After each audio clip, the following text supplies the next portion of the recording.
Yo, antes de pasarte la palabra a ti, casi diría algunas cosas y ya le paso la palabra a Lorenzo como promotor de la campaña OLE. Yo quería incidir en la importancia de los sistemas electorales, ¿vale? Y los sistemas electorales, como dice la palabra subsistema, intervienen muchos elementos en el sistema electoral. Interviene la barrera electoral, interviene la circunscripción, interviene cómo votamos, lista abierta, cerrada, mixta. ¿Y qué efectos tienen los sistemas electorales? Los sistemas electorales básicamente están, podríamos decir que hay dos grandes modelos. Un sistema electoral que es aquel que busca la gobernabilidad, que es el sistema de representación normalmente mayoritaria, donde los ciudadanos votan a un presidente, un ejecutivo, un presidente de gobierno, o los sistemas que buscan la representación, que buscan un microcosmos de la sociedad, que pretenden pues, que todas las ideologías, todas las facciones sociales, por así decirlo, estén representadas en las instituciones. Entre esos dos grandes modelos pues hay muchísimas variedades, según pues yo decía, según la circunscripción, según el modo de votar y tal. Pero los sistemas electorales tienen efectos en la gobernabilidad. Porque cuando nosotros votamos, no votamos un presidente de gobierno, votamos la configuración de las Cortes, votamos la configuración de un Congreso, pero en función de los resultados ya veremos quién gobierna, en función de las alianzas parlamentarias. Y nosotros somos ajenos un poco a esa negociación, ¿no? Cuando en un sistema presidencial, en un sistema mayoritario, tú sabes, bueno, que de salir ganador el Partido Republicano va a gobernar él, o de salir ganador otro partido va a gobernar él, cosa que en un sistema parlamentario no pasa, ¿no? Y luego el sistema electoral también incide en el diseño de las campañas electorales. Nosotros tenemos una cosa muy graciosa, porque tenemos un sistema proporcional, en teoría, que lo que busca es una representación de la sociedad en las instituciones, pero realmente no es muy proporcional, porque según el juego de las circunscripciones y según la ley electoral, pues hay muchos diputados que de antemano ya se saben que creo que son 108 escaños, ¿verdad? 108 escaños ya directamente por ley electoral salen los dos por cada una de las. Entonces el valor de un ciudadano de Castellón vale, el valor del voto vale mucho más que el de un ciudadano de Valencia. Por eso Teruel existe con 19.000 votos, consiguió representación y bastante importante en el Congreso y en el Senado. Y en otras circunscripciones, en Valencia o en Madrid, necesita 70.000 votos para un escaño. O sea que no hay proporción, aunque nuestro sistema se llame proporcional. Y otra cosa interesante también es que decía que los sistemas electorales influyen en el diseño de las campañas electorales. Ahora son las municipales en mayo y veremos aterrizar por aquí a todos los números unos de todos los partidos políticos, cuando no vamos a elegirles a ellos, no vamos a elegir ni al Congreso de los Diputados ni vamos a elegir al Gobierno, vamos a elegir a nuestros alcaldes, porque se han diseñado un poco en función de sistemas presidenciales. Sin embargo, en el fondo no son sistemas presidenciales sino parlamentarios, como decía. Y luego también el sistema electoral también tiene influencia en lo que se denomina el voto, los efectos psicológicos, les decía Duvergier, los efectos psicológicos del voto, que viene a ser como el voto útil. Mi opción prioritaria sería tal, pero como las encuestas te dicen que no van a salir, que no van a tener escaños, pues renuncio a votar esa opción y voto otra que no es con la que me identifico al 100%, pero para no perder el voto, ¿no?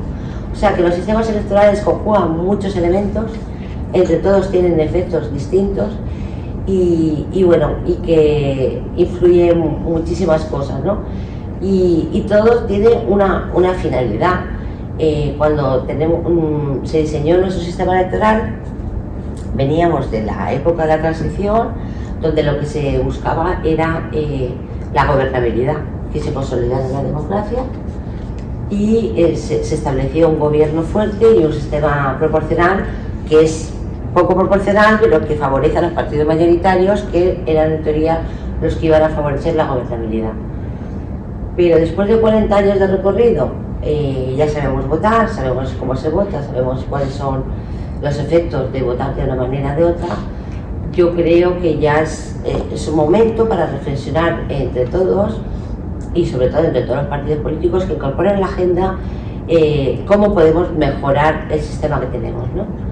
Y en esa alternativa entra la campaña Otra Ley Electoral, y aquí voy a dar paso a su principal promotor, que es Lorenzo Badía, que es jurista, es urbanista y es profesor también es licenciado en Política y Sociología, profesor asociado de la Universidad de Zaragoza. Cuando quieras.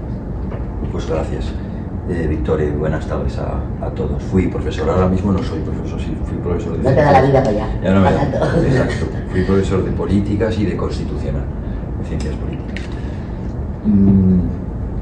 Bueno, gracias a todo el mundo por vuestra asistencia. Hemos comenzado a hablar a través de José Luis del gobierno abierto. Yo creo que todas las propuestas que se hacen a través del gobierno abierto, lo que se llama Open Government, porque ya es una teoría que lleva en marcha bastante tiempo, bastantes años, pues son muy interesantes, esa es la verdad, y además yo creo que beneficiosas. Sobre todo, como decía después Victoria, para perfeccionar o para mejorar un sistema democrático. Lo que pasa es que para eso primero tenemos que tener una democracia, por decirlo así. Y desde otra ley electoral, y en concreto desde mi propia opinión personal, no podemos decir que en España vivamos en una dictadura, ¿verdad? Pero yo no creo que en este momento podamos decir tampoco que vivimos en una plena democracia. O sea, España no es una plena democracia. ¿Y por qué no es una plena democracia? ¿O por qué decimos que primero todas las prerrogativas que afectan al gobierno abierto no dejan de ser pues pequeñas soluciones a un problema que solamente con esas propuestas no acabarían de cuajar? Bueno, el gobierno abierto al final lo que viene a sacar a la luz y a aflorar son cuestiones que tienen mucho que ver pues, con la transparencia, que tienen que ver por lo tanto con la propia corrupción, pero la propia corrupción del Ejecutivo, no la verdadera corrupción que nosotros vivimos y somos víctimas de ella, de hecho, en España, que es la corrupción del poder legislativo. Es decir, cómo se hacen las leyes, de qué manera se hacen las leyes, a quiénes benefician las leyes y por qué se hacen. Y eso la transparencia difícilmente lo puede solucionar. A lo mejor lo aflora, lo cual ya no sería poco, de hecho, pero difícilmente lo puede solucionar, entre otras cosas, porque esa corrupción, por desgracia, es legal. Es decir, no sé si os acordaréis, pues vamos a poner simplemente un ejemplo, luego le tocará al otro bando. ¿Os acordáis de la polémica que hubo entre dos ministros, Montoro y Soria, a colación de una propuesta de ley que quería poner en marcha o legislar el ministro Soria de Industria, que tenía que ver con las renovables, y que llegó Montoro a un consejo de ministros y dijo: no te preocupes, ya tenemos la ley, no hace falta que la legislemos o que la preparemos, ya la tenemos hecha. Dijo: ¿cómo la tenemos hecha? Dice: sí, sí. Y le dejó una carpeta con el sello de Abengoa al ministro. Le dijo: ya tienes aquí el Real Decreto, no tienes que hacer absolutamente nada. Se lo habían hecho en el Consejo de Administración de la empresa a quien, obviamente, ese Real Decreto pues iba a beneficiar. Y no solamente al Consejo de Ministros, sino que luego cuántos ministros han acabado en el Consejo de Administración de Abengoa, ¿no? Y resulta que eso fue legal. Sí, porque con decir simplemente que a él le gustaba tener esa carpeta, le gustaba el logo de Abengoa, pero eso no se grabó, el resto. ¿Y se aprobó ese decreto? Sí. ¿Y la ley que tenemos opera en virtud de ese decreto? Sí. ¿Y beneficia a quien obviamente había redactado, como no puede ser de otra manera, ese decreto? Sí. Y eso tiene que ver con las soluciones de un gobierno abierto hasta cierto punto solamente. Es decir, con esas técnicas se pueden sacar y aflorar una serie de cuestiones, pero luego lo fundamental, que es a lo que aludía después Victoria, y uno su speech con el anterior, tiene que ver con las reglas del juego. Eso sí que es fundamental, es decir, si las reglas del juego en las que nosotros nos hemos dado no son verdaderamente democráticas, y para que sean democráticas, además de tener que ser transparentes y abiertas, y lo que tienen que garantizar es la libertad política, tan sencillo como eso, la libertad política de los ciudadanos. Si eso no se da, pues obviamente no podemos decir de ninguna manera que un sistema político pues sea democrático o del todo democrático, por no irnos al otro extremo, ¿no? Por lo tanto, la ley electoral tiene tanto que ver, que nosotros muchas veces decimos que tiene, no es que sea materia constituyente, o sea, es que es materia constitucional, porque de alguna manera lo que hace es regular o determinar incluso lo que es la naturaleza del poder. En función de cómo elegimos a los que nos mandan, si es que los elegimos, pues tendremos un gobierno, un régimen u otro. ¿Qué se diferencia desde Aristóteles la dictadura de las oligarquías de la democracia? Aparte de o de la aristocracia, monarquía, aristocracia y democracia con sus perversiones posteriores, que era la tiranía, la oligarquía y la oclocracia, bueno, o la demagogia. Pues se distinguían en la manera que se elegía. O sea, una monarquía no se elige nunca. Por nacimiento hay uno, sí.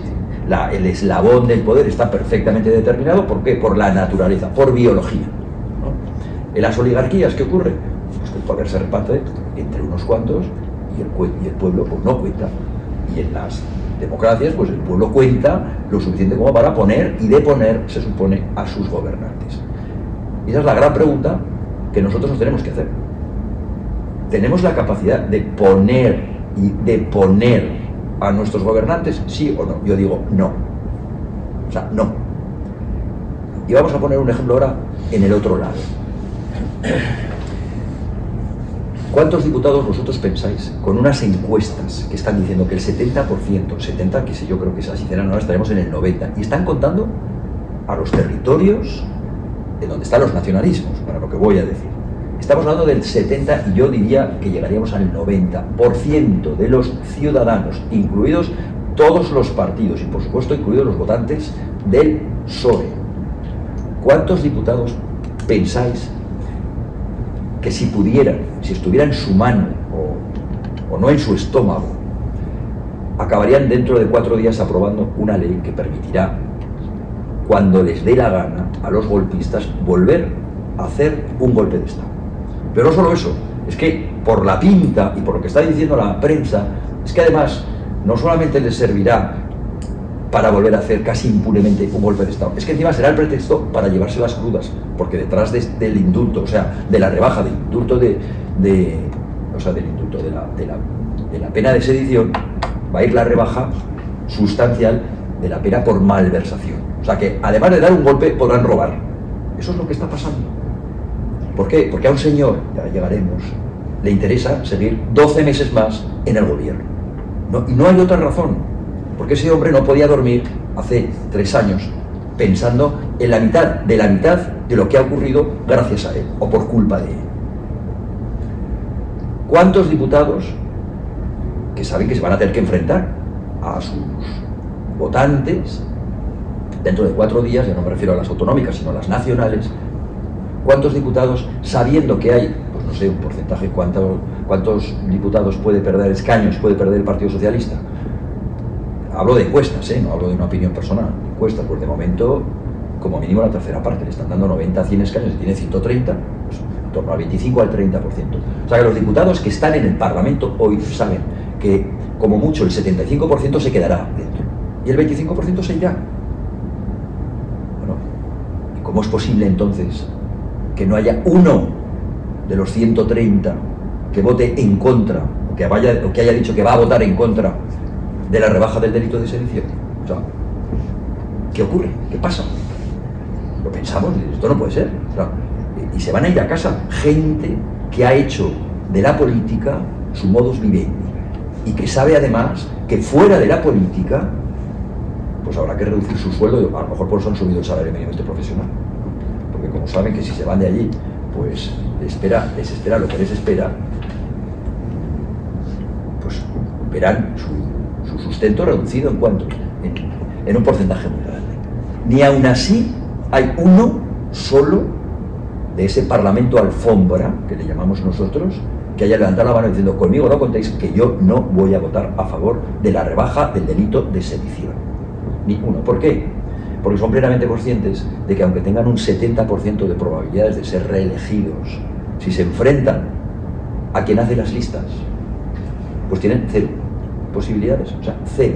Si tú te enfrentas al jefe de tu partido, las probabilidades de que tú seas diputado son literalmente, científicamente, 0. Vamos a poner un par o 3 de excepciones, yo diría en el Parlamento, pues a lo mejor Álvarez de Toledo, a lo mejor Villacís, que ellas solas, si se presentasen sin un partido detrás, en una circunscripción determinada, pues a lo mejor podrían salir, yo ni siquiera lo sé, pero estamos hablando de auténticas excepciones, no del resto de los diputados, ¿no? ¿Por qué? Porque saben a ciencia cierta que el que hace las listas es el jefe del partido político y que no le pueden contradecir lo que se dice absolutamente nada. Eso es democracia. O sea, eso es lo que José Luis hablaba antes de representación. Eso afecta al principio representativo. O sea, esa gente nos está representando a nosotros. ¿Pero cómo nos va a representar? Si solamente representan, pero ni siquiera el PSOE, porque el PSOE se presentó con un programa político determinado, y con una ideología, y con unos estatutos. Y el que está hoy en el poder los ha traicionado de arriba a abajo. Siguen todos callados, uno detrás de otro. ¿Por qué? Porque viven de eso. Y decís, y muchos pensarán, bueno, entonces, ¿y los ciudadanos no influimos? No influimos. ¿Por qué? Porque tenemos una ley electoral que está pensada precisamente, o que las consecuencias han sido precisamente esas. No influimos absolutamente para nada. Fijaos qué diferencia, por ejemplo, con los Estados Unidos, que desde aquí están constantemente diciendo, ahora que ha ganado los midterm Biden, bueno, los demócratas han ganado han perdido el Congreso, pero han ganado el Senado, que ahí es lo verdaderamente importante. Han ganado el Senado porque como han quedado 50-50 van a quedar finalmente, aunque Georgia vaya hacia el otro lado, 50-50. Pero como Kamala Harris, la vicepresidenta del gobierno, tiene voto de calidad, porque es a su vez presidenta nata del Senado, el voto de calidad decantará siempre las votaciones a favor del Partido Demócrata. No. Esas matemáticas que hacemos aquí en una democracia no son así. Y ya se ha dicho, se está constantemente diciendo, que para que una ley tan importante para los demócratas, independientemente de que a nosotros nos guste o no nos guste, da lo mismo para lo que estamos hablando, que es el intentar quitar la práctica del filibusterismo, que entorpece mucho la tramitación de las leyes, etcétera, etcétera, a juicio de los demócratas, pues los demócratas no la van a poder quitar. Pero no tenemos mayoría, ¿qué quedamos? No, es que las mayorías allí no se rigen como se rigen aquí, que es el jefe tiene y atesora a todos los parlamentarios, y los senadores americanos no comen de Biden, comen de sus votantes, y ellos prometieron a sus votantes, en concreto las 2 personas a las que se están refiriendo, que son Sinema y ¿cómo se llama este otro? West Virginia, Manchin, los dos han dicho no, nosotros votaremos en contra del filibusterismo, o sea, en contra de derogar el filibusterismo, por la razón que sea, que no viene al caso. Biden tendrá mayoría y no lo conseguirá, y de la misma manera planteará lo que sea en los presupuestos y tendrá que ir senador a senador, congresista a congresista, a ganárselos para que le voten a favor o que le voten en contra. ¿Por qué? Pues porque ellos saben perfectamente que tendrán que ir a su circunscripción, se tendrán que presentar allí, tendrán que vender la idea de lo que han hecho a su electorado, y les gustará o no les gustará, pero como no les guste, no saldrán elegidos. Esa es la gran diferencia. Lo hemos visto también en el Reino Unido.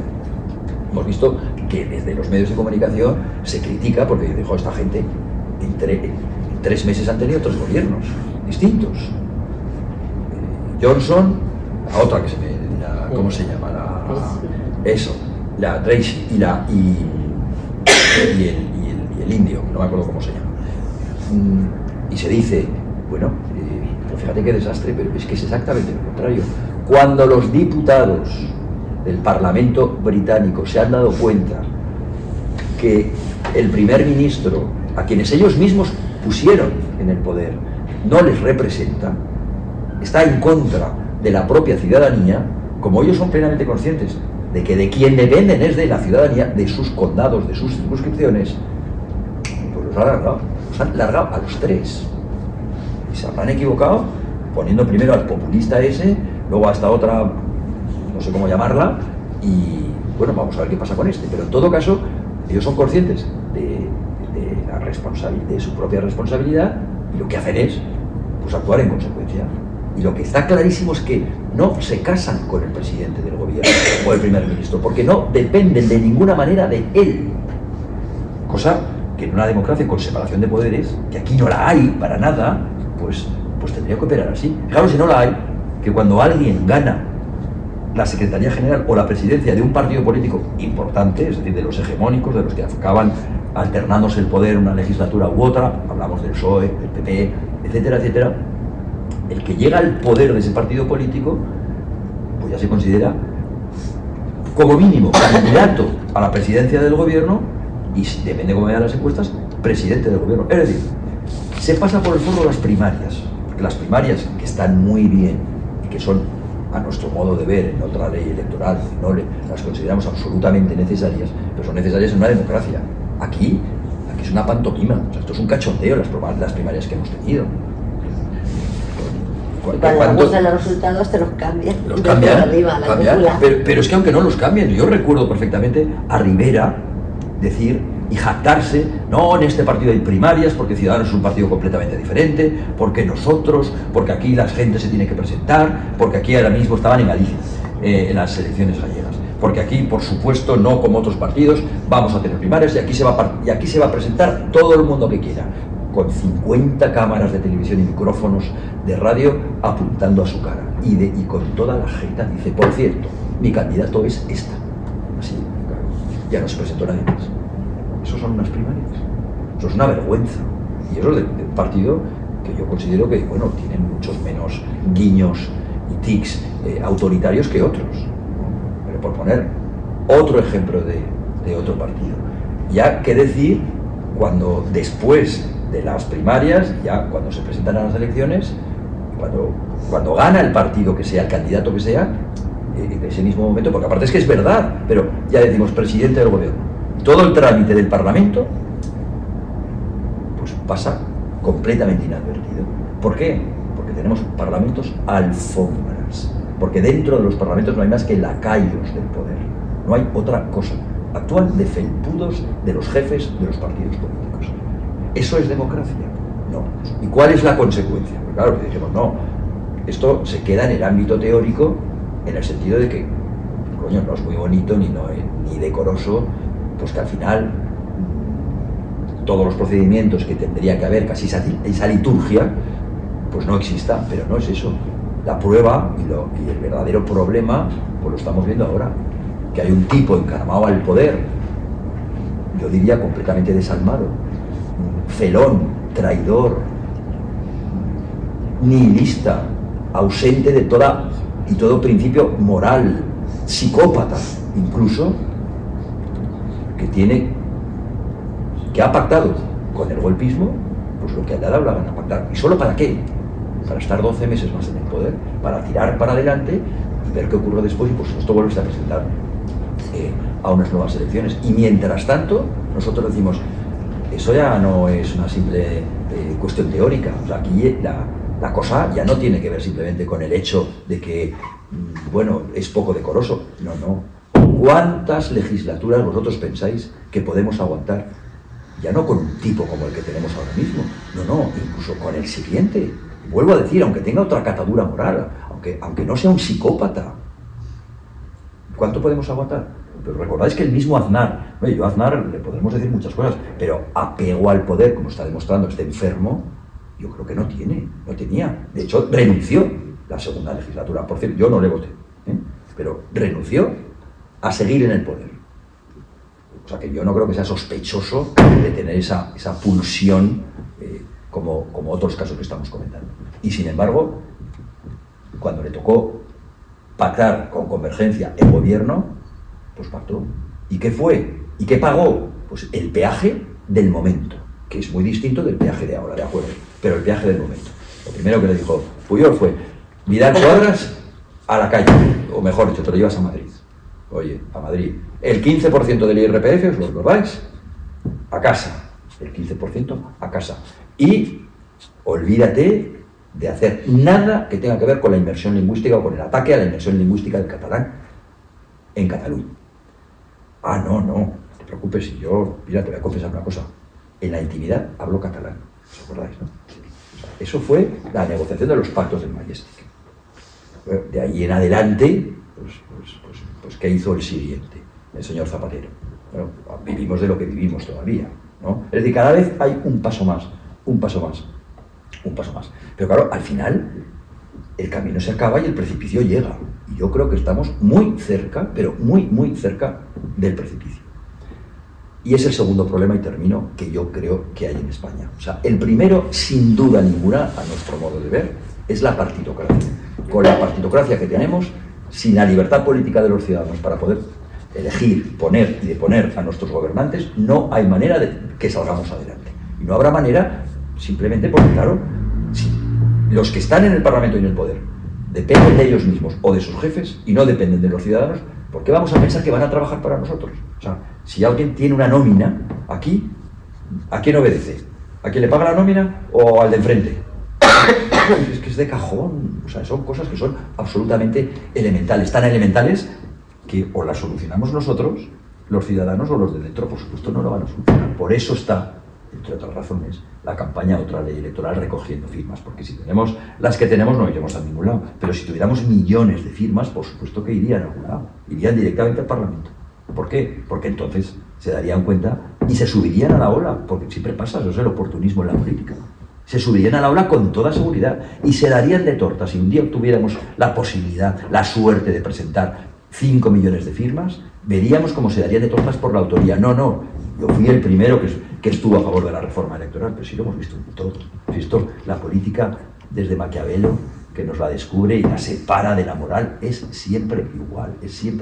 Más o menos descarada, pero es siempre igual.